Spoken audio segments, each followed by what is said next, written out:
Hello, everyone. Welcome to episode 3 of Blue Collar Hockey Talk. My name is Wes. I'm here with my friend Scott. We're here to talk all Leafs and some NHL. How are you doing tonight, Scott? Doing well, buddy. How are you doing, Wes? I'm doing okay, man. So lots of a few Leaf games and lots of news and notes happening over the NHL the past few days. You want to get right into it? Yeah, buddy. Let's go. First big news for the show is going to be Joe Thornton, man. He took an awkward hit into the boards, and he's going to miss some time, according to Sheldon Keefe. We're awaiting MRI results. What do you think, Scott? You know, I mean, it's almost like a harsh reminder that it's not just COVID-related times here that you're going to miss time or miss games. There's miles on a season. You know, I mean, the Leafs don't have luck in this. This is how it goes. We get Doug Gilmour. Hey, wicked. He comes back. He plays a shift and blows his knee out. You know, Yeah. and like, I don't know. Like this is kind of how it goes. Like Lindros comes back for his little round tour and same thing. It didn't, whatever. I hope that Thornton. I hope it's not a long time. I hope it's not super serious, but when I hear words like images and we're going to wait on stuff like that, like first thing I think this guy's got a broken wrist or something. I mean, I have no idea. Speculation's exactly that, but that can be hard to recover from. Like he's not young now, man. And if there's any time for this to happen, I'm as glad as I can be that's happening at the beginning of the season, and hoping that he'll have enough time to recover for later in the season when the games get really, really important. Another piece of news that came out today, Matthews left practice early, man, and Twitter was on fire when this happened. And thankfully, Sheldon Keefe just came out and said he just wasn't feeling right. So I'm hoping that means he just is feeling a little sick or got a cold and not an injury, man. Yeah, me too. And I mean, also, I have no idea what sick or cold looks like now. What are those protocols like? Like, is it just you're out for a couple of days, or do you have to stay out? Like, is there some sort of a mandatory 5 days, or like, I don't know. Like, all COVID protocols. I don't know how to go. You're right, though. You never like to see that Matthews is leaving practice. I'm glad that Keefe brought it up right away.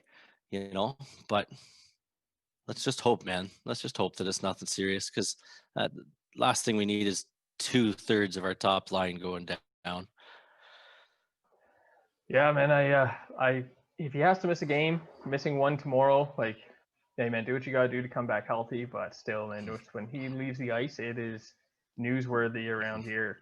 And another Leafs injury news: Nick Robertson has officially been placed on long-term injury reserve, so they get a little bit of cap relief. And man, I hope the best for him, because he's a young guy and he's playing in the NHL because there's nowhere else to put him this year. And being injured, that's not going to help him long term.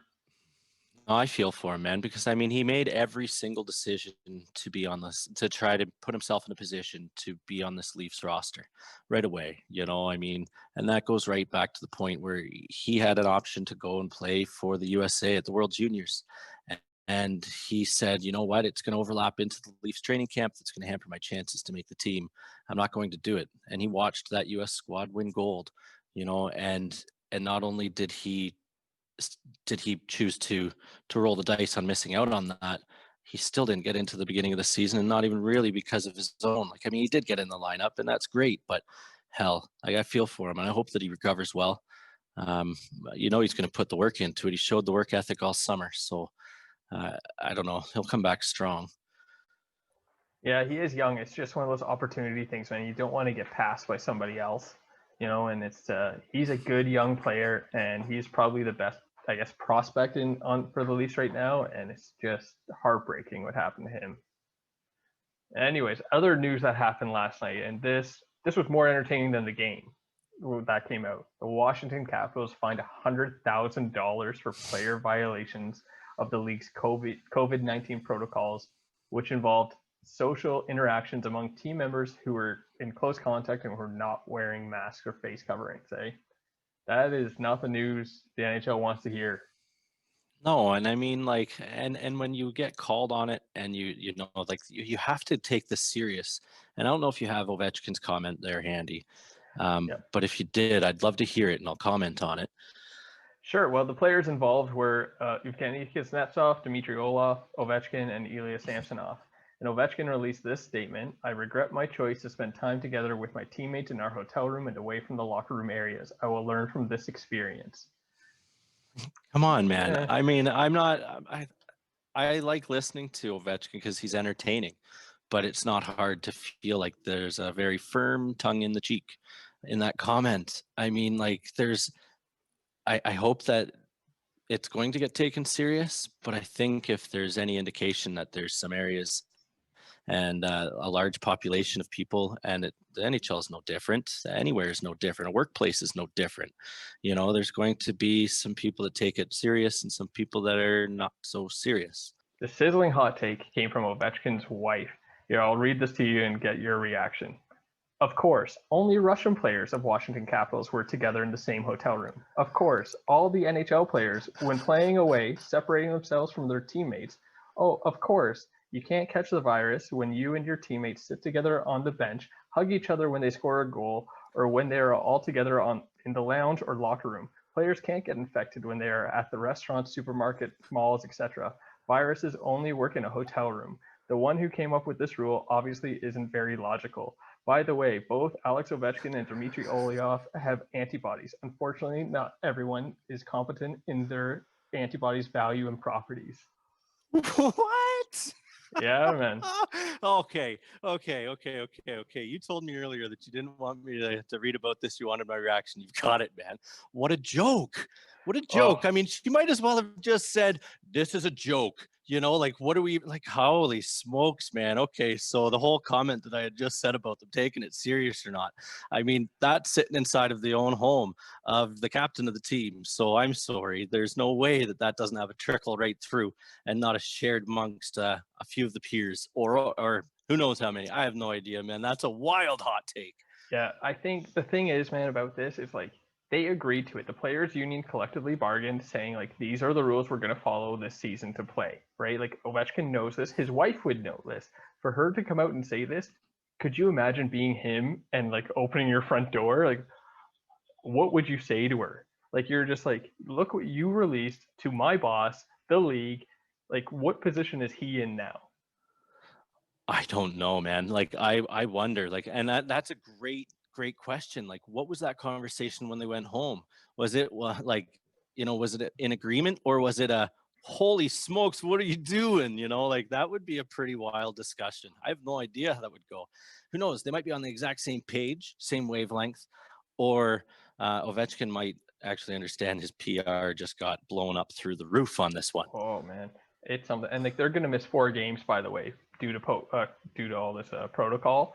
And man, they know this. Like they all know what the rules are. And granted, like she has a point with some of the things. Like you can hug and high five and sit on the bench and stuff, but you can't go in your hotel rooms. But obviously, there's reasons why they put these rules in place. And man, it's going to be entertaining to watch from afar. And thankfully, they're their own division, so this doesn't affect the Canadian division. 100%. And I mean, I'm with you. Like with the comments that she said, I get it. Like, there's a lot of things that with this whole thing with COVID, I mean, we could sit here and discuss it on many different levels, and we could sit here and say that makes sense. Well, why is this happening? It totally is contradicted by doing this. Like, that happens all over the place, and I'm not here to talk about or try to figure out why or how any of that is happening. That's for another podcast. But with this one, um, you know, she's got valid points, of course, as far as like, hey, we like hugging together and all this, but that's not really what we're talking about. That's almost like just throwing smoke in the mirrors. You're completely trying to evade what actually has happened here, and it's not trying to debate what is or isn't in regards to the virus. It's black and white. Like you said, there were rules and there was agreements that were put in place in order to make sure that you can run the NHL and travel around the country. People can wonder, well, why can they run and not that? Because there's an absolutely massive protocol that's been put in place to be followed. And if it doesn't get followed, teams get fined, players get have to sit out games. Like, follow it. That's how they're able to do it. And I think they have to send that loud, clear message so that other teams see, like, no, man, like, we've agreed to this. This is our job. This is our contract for the year. It's different from year to year. Right now, this is a different world. It's a different year. You have no fans in the building, so follow the rules. And you know what? That no fans in the building thing makes the $100,000 fine to the NHL, to the Washington Capitals, that much bigger. Like the owner has to pay that, right? That's coming out of his wallet to give Gary Bettman, a guy he hired, $100,000, and they're already losing millions of dollars. So you know what? Good on Gary for making the fine a lot of money, because it's a serious thing, and they need to take it as serious as they can. Another team that's kind of in the COVID problem right now, the Carolina Hurricanes. They've had their games through January 23rd postponed after 5 players have tested positive for COVID-19. And like, this is something. And then the Dallas Stars are finally going to start their season tomorrow after the COVID outbreak. After a COVID outbreak delayed the start of their season. So far, 7 games have been postponed, and the schedule problems just keep coming for the NHL. What do you think? Big time, man. I mean, the only way that this is a massive problem is if they have a hard deadline at the end of the year. You know, and I mean, it's going to have to be a floating end, and people can use any different arguments you want. The one that we'll hear the most is the Olympics, and we'll see if there's Olympics to be had. You know, so like it's going to be tough to try to say, hey, the game 1 of the first round is going to be on this date. You know, they're going to have a serious window in there, and I don't know when you plan it. Like I don't know when you make it so that you've got that week or that 2 weeks to play these 6 or 7 games that multiple teams are going to have and are ultimately going to decide the playoffs, because these games are all inside your own division. You know, like it's none of the games are going to be irrelevant. So yeah, they're going to have to tack on right at the end of the year. I don't see any other way. That, or they're going to have to do like points percentage or something like that if they're just not going to be able to play the games, right? But man, the best thing for the NHL would be if the Olympics don't happen, like you said, then they'll be able to just extend their season as long as they need to. 100%. Otherwise, it will be points percentage. You're right. You know, and I mean that was for the Birds last year, man. I mean, I was glad to see some hockey coming to the end, but I probably wouldn't be talking the same if I was one of the teams that was within reach. I mean, I know that they took 24 teams instead of the 16, but that's not the point. You know, I mean, that still means team number 25. It just was an incomplete season. It was weird. You know, It is what it is, and I don't want it to happen again. Well, man, let's hope that's the last of COVID we have to talk about for a little while, because I really didn't want to do that on this podcast, but news is news. Let's move on to something a little more Leaf related. We got some more thoughts from our contributor, Tim. All right, so Tim writes here. Overall, I think the Leafs are playing a more structured games. They seem more structured on the back end. I know they're slowly ramping up Lettman, but I'd like to see him get more minutes and the Leafs go back to 12-6. On the nights the Leafs don't have much jump, I'd like to see them play with a little more edge. Doesn't need to be a fight, but just more physical. I also want to see lines 3 and 4 with a little more jump and contribute more. Thanks, Tim. Well, man, like I gotta say, lines 3 and 4, like what do you want from them? Like we're playing with 11 forwards right now. They're kind of a jumble of whatever guys haven't played in a little bit. So I do want a little more contribution from them, but man, this team isn't built to be lines 3 and 4 expecting much from them. No, we need to have responsible minutes from lines 3 and 4. You know, we need to have their jobs defined. They know what to do. They got to bring maybe a bit of energy onto the ice, shut down the other team, get the puck down deep, grind them a little bit, but only for 10 or 11 minutes, man. Like, I mean, we've got this team built around having 6 top dogs, and we do have a few players sitting on that third line that we are able to rotate our lines really well. And I think that Keefe's been doing that decent, and I think it's going to be a work in progress. It hasn't been a magic formula yet, but I think with Tim saying that he wants to see more 12 and 6, you know, I think that with Thornton's injury, with Matthews taking some time off there, I don't think that the Leafs would be smart to risk having another 11-7 in the next game, because I mean, if there is any reason why Matthews is in that lineup and can't finish that game, you don't want to be playing with 10 forwards. Like that's not a good spot to be in. So I think we'll see the 12-6. We're going to see the more traditional lineup, but I say more traditional lineup. I guess we don't have Thornton on the top line playing 15 minutes, 16 minutes, so that we see, Marner and Matthews getting rotated throughout the rest of the lineup. You might not see that as much. You might see it be more steady lines, with Hyman maybe jumping back up on that top line, so that you've got that defined one line, defined second line. And I mean, I can't even call Tavares' line second line. In all fairness, he's been the most responsible and fantastic line on the ice, night in, night out, maybe minus the last game. But the first 4 games, I think that was our best line on the ice. Oh, I agree. I think it's been the best line on the ice overall. Even in the last game, that was their worst game, but they still didn't play horribly. But it is what it is with the 12-6 now. I think they're going to have to go back to it with the Thornton injury and the Robertson injury. And if Matthews is kind of iffy, if he plays, and he won't be able to play like 25 minutes again. But we'll see where that goes. Like, seeing them play with a little more edge, I think that's going to be really hard to do when you play every other night for the next 100 or so days. Like, they just can't bring it every single night. And I think games like last night are going to be a little more common, which is going to be tough, because that was not a very entertaining game to watch. No, it's not going to be the same either, though. I mean, 4 games in 6 nights we had of these two teams, and that was game 1. Game 2 is going to be totally different. Then maybe game 3, we'll see what they both look like, if they were to match up long term, because they'll have figured each other out, felt each other out, because they're going to come in with a different style in this next game, both teams, and it's going to work for one of them. I think that if I were to be doing an over/under bet, you might want to pick this one to be over, because I think that the horses are going to be let loose here. Yeah, I think so too, man. But before we move on to the next games, how will we go over the last few games? So I know it feels like a long time ago, but on Monday when they beat the Winnipeg Jets 3-1, anything in particular you took out of that game? I was happy about it because I guess I went on record there saying that I thought the Winnipeg would win. So, I mean, yes, you did. I'll gladly eat crow anytime that I get that wrong. Anytime. I mean, I don't know. Hey, Anderson, thank you very much for completely shutting me up. That's exactly what I wanted to see. That was awesome. It was really nice to see him focused in the net, making big saves. The team, I think, as a whole played well. We brought a lot more hits to the ice. It was a much more even playing on that. We weren't getting doubled up or tripled up on hits, and I think that's something that's great and a great trend. Let's say in seasons past, we've gotten 10 games into the season, done well, pad your points, minus last year. That's an exception to that. But, let's say 4 of the last 5 years, we came out of the gates pretty well, but there was continuously really rotten flaws to our game. We were allowing 45 shots against, getting 20, but winning 4-3. It made no sense.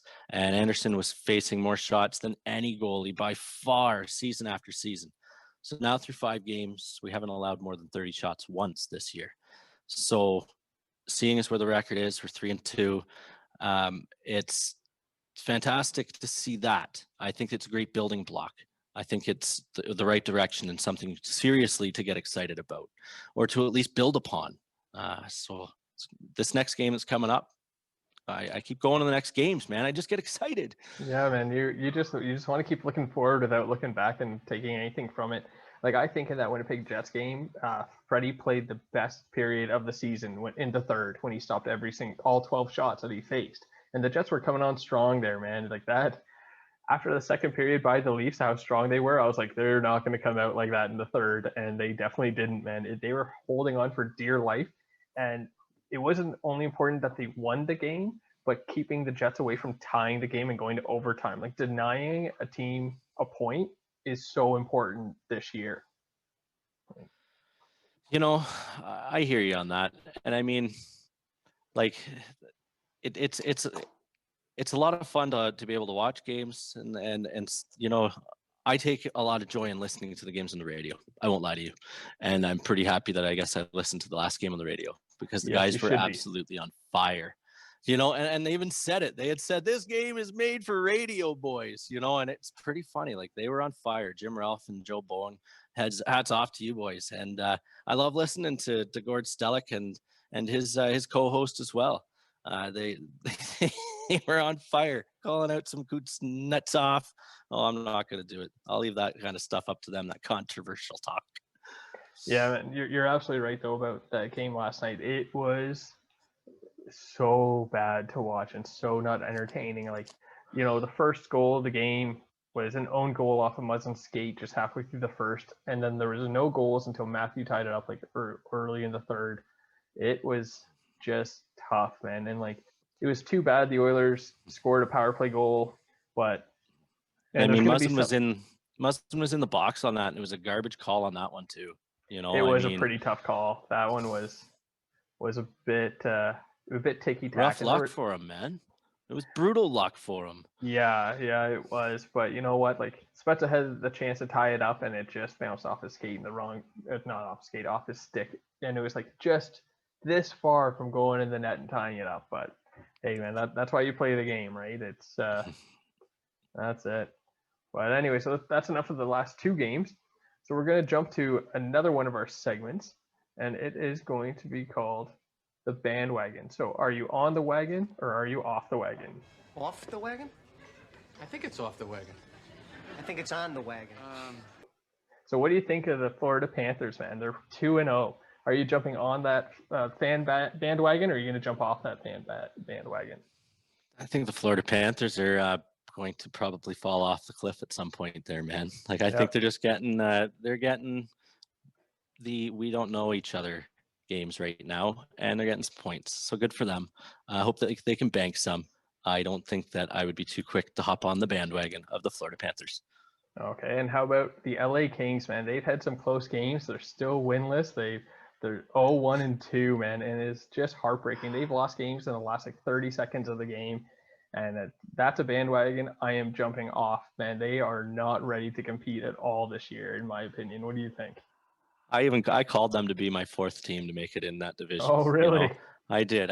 I said that they would sneak in as the last playoff team, you know, and this didn't help. They had to come out of the gate hot. I mean, this team had to get luck and hard work to make the playoffs this year, because they're not anticipated to. So no, I don't think that I don't think people would be staying on the bandwagon of the LA Kings either, man. All right, what do you think of the Columbus Blue Jackets? They're 1-2-1, and they've got a little bit of internal fighting going on, and you know what, man? They usually play good teams really tough, but that's another fan base I'm jumping off the bandwagon, and that I don't think they're going to do well this year. Well, you know, when Tortorella goes out on the record and says that Dubois just wants out, and as we record this podcast right now, Dubois sits on the bench with his ass nailed to it, and he's healthy, and he's not playing. He's on the bench, but they're not putting him on the ice. Don't tell me that that's not something between him, Torts, and that team. That's not good. So yeah, man, that 1-2-1 record's not going to get better anytime soon. Yeah, I think it's really tough because like I think no matter what they do to trade him, they're going to lose that trade, because Dubois is going to be the best player in that trade, and you never win a trade when you give away the best player. So the last team I want to talk about, they're 2-0-2, one of two teams in the North Division that haven't lost in regulation. Are you on the Montreal Canadiens bandwagon, or are you off the Montreal Canadiens bandwagon? Hey, listen. So I won't make it a secret. I am not a Montreal Canadiens fan. I bleed blue and white. I won't hide that. If there was ever anybody in the entire league that's going to benefit from having no fans inside of a building, it's the man between the pipes in Montreal and Carey Price. I mean, when things are going good, he feeds off the crowd. But when things are going bad, he feeds off the crowd. It's just how he is. I mean, there's been times when he's gone out with injury, and they've been very murky.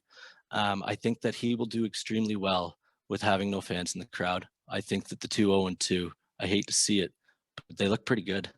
If I were a fan of the Montreal fan base, I'd probably I'd be getting a little excited. Yeah, I hate to agree with you on this one too, man. I think the Canadians are probably the most balanced team in the division this year, right? It starts from the back end. They got Carey Price in net. They have one of the best backup goalies in Jake Allen in the division in net as well. Like starting there, that's amazing. Then for defense, they got Weber. He's an awesome player, right? Like it's unbelievable to think that he was traded 1-for-1 for PK Subban, and the Canadians have won that trade in my mind. That's a whole other thing, and I hate to say it to you, man. Like I gotta be on the bandwagon of the Canadians. I'm shaking my head as I say it. Like I gotta be on the bandwagon. Just crazy. All right, one thing I wanted to talk about that we brought up in our last show, and we were talking about the hits and the takeaways for the Leafs. And I was saying I think they have a lot of takeaways and they're picking lots of pockets. Apparently, I'm wrong, man. In Montreal, they only took away the puck 5 times. Ottawa 4 times. Second game in Ottawa 5 times. Winnipeg 6 and Edmonton twice. I don't know who's keeping record of these stats. If anyone has a suggestion of where I can get better stats, please let me know. Put it in the comments because, man, I believe that there are way more takeaways than what's being posted. Like, yeah, I mean, like you'd think like you've got players like Thornton and Matthews. These guys are masters of pickpocketing, you know. And I mean, I could picture them doing it myself. I don't know if I'm just putting a 5-year highlight reel clip in my head and thinking that it's happened in the last few games. But I'm with you, man. Those numbers sound far too close. But I mean, for me to say that those numbers aren't right would be discrediting me saying that the hits numbers have been off too. You know, it's hard to see these stats, okay? And a lot of the times you can sit there and scoreboard watch. You can see the stat board and say, oh my goodness, take a look at that. But your eyeballs have to do the test. Watch the game, see it for yourself, right? I like what I saw in the Leafs the last 2 games. I think that they came out a lot stronger, you know? So, yeah, I don't know why I went there, man. I don't know how you got on that train too, but whatever, man. It made sense at the time where you were talking about it. Another thing that I wanted to talk about, just get off my chest, man. If the NHL, I don't know what it is with them. Their start times are horrible. They're always wrong. They're like the game starts at 7. Yeah, puck drop is until like quarter after 7. In baseball, they have it nailed down. They'll be like first pitch 7:07. Guess when the first pitch is? 7:07. Like, man, I gear up my whole night around it. I'm like, all right, gonna sit down, have my food ready, have my drinks ready, whatever. At 7 o'clock, I sit down and they're talking heads on like us, just shooting the breeze about the game for another 15 minutes. Like, why can't the NHL get this right? Good point, man. That's a really good point. Yeah, I mean, like, you're right. The baseball is 7:07, 3:05. Take your pick on what time they say they're starting at that time. You can sit down. A soccer game, you could look up at the clock. Everything's to the minute. You know, literally, there's nothing slowing you down. The Leaf game, hockey, the NHL. Yeah, like they're starting at 4 o'clock on Sunday.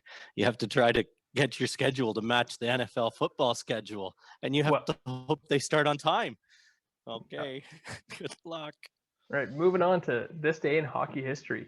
January 21st, 1995. Any idea what happened then, Scott? January 1st, 1995. January 21st, 1995. Oh, yeah, that's today. That is Sorry today. about that, everybody.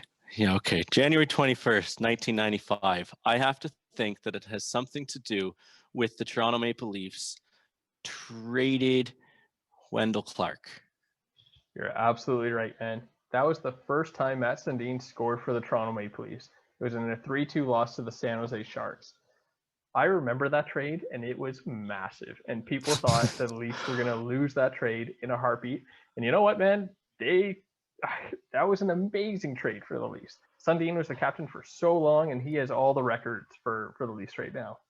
Take a look, okay? I mean, the Leafs fan base at the time, all they saw was this small European, good-looking blonde hair guy coming to the team for Wendell Clark. You know, like he's like our Viking, man. He's gone into battles, you know, and this guy's coming into town. And think about it. Look at all the past captains in Toronto, and take a look at what countries they're from. I'd love for you to tell me how many captains don't have a Canadian flag next to their name when you're the captain of the Toronto Maple Leafs. It was one. That's it, man. Well, I do know that before Sundin became captain, he was asked to be captain, and he didn't say yes until he talked to Salming about it.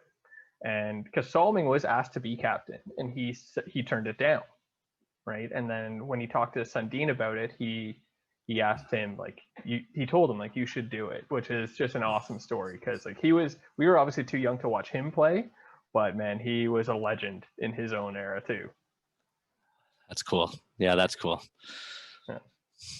All right, well, upcoming games for the Leafs tomorrow night, rematch against the Edmonton Oilers in Toronto. So are we expecting another low scoring affair? Well, I'm expecting to see that we'll have Anderson in net again. And I think that we will not see a low-scoring affair. I think that if we were to try to worry about Anderson's confidence level, it might be smart to start Campbell in this next game because you are going to see completely different styles here. And I mean, I would prefer to see Campbell be in net because I'd love to go up to him and just say, hey, man, like, listen, this is going to be a completely different game. We need you to be ready for it. And say to Freddie, listen, you get ready for Calgary because this game's going to be an absolute gunfight. Like we're going to see a 5-4, 6-4 kind of a game here. I really feel it. I hope that we still keep them under 30 shots, but they're going to be coming out hot. We're going to be coming out hot. It's going to be a fun game, and I'll watch this one on TV. Yeah, and I think it's also going to be a high-scoring game. I think Freddie's going to be in net again because they don't play again until Sunday, like you said, and I think they're going directly to Calgary as soon as this game is over. So, if you can get Freddie in. He already has a few days off before the next game, and they don't have a back-to-back again, actually, for a few weeks coming up. So, man, I don't see Campbell going in for a while unless something happens to Freddie, which something better not happen to Freddie, man. It would be horrible for this team. Yeah, man. I mean, we saw enough Hutchison last year, so let's just keep it at that. Exactly. Well, anything else you want to talk about tonight, Scott? Well, I think that I would like to just make a little bit of a shout out. There's been a show that I've listened to for a number of years on the airwaves, and Tim and Sid has been a show that I've listened to for the better part of 17 years on different various formats, whether it be on the TV, on the radio, back to TV, back to the score. Take your pick, man. Whether they're doing CFL games, their show. I think about the people that they brought into this that they kind of took under their wing. Like, I mean, I never would have heard of Steve Dangle. Like, I started listening to him originally mainly because I started to hear about him through that show. They had their ear to the ground. They touched on topics and moved through things gracefully. So today I heard that Sid is going to be joining Breakfast Television. So as sad as I am, because my show that I listen to is going to change a bit, I'm excited for Sid, and I think that Tim and Sid are the class of this industry and what we're trying to do right here. I get inspired to do it because of listening to guys like that. So I just want to say shout out to those guys. And yeah, it's been wicked to be edutained, as they would say. Fantastic, man. Couldn't have said it better myself. Well, everyone, if you like what you see and what you hear, please like and subscribe and follow us on Twitter at Blue Collar Hockey HT. All right, well, Scott, I think that's it. Have a good night. Yeah, buddy, man. Take care, buddies. Take care, everyone.